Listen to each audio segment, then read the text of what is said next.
Hello there, and welcome to another video with yours truly, the Average Bearded Geek. Let's talk about what you can do if you have a 3D printed piece that has stress marks left on them after removing it from the build plate.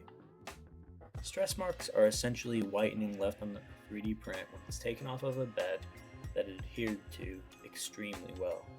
This is due to imparting large amounts of stress onto the piece while removing it. I recently had this issue and I'm going to show you how to use a simple heat gun to remove the stress marks. Here's what it looks like after a little work with the heat gun.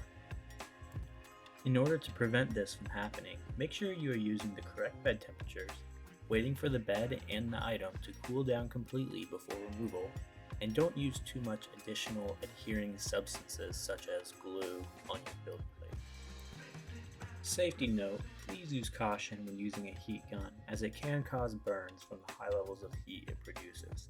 Make sure to follow all safety warnings and instructions associated with your heat gun. All I do is turn on the heat gun to the low setting and do some quick passes until the stress marks have gone away. If the low setting is not getting the job done, simply turn it to the high setting and continue the quick passes. Be careful not to hold it on one spot too long. You may end up deforming your item. I stop every now and then to check that the part isn't getting too hot and warping.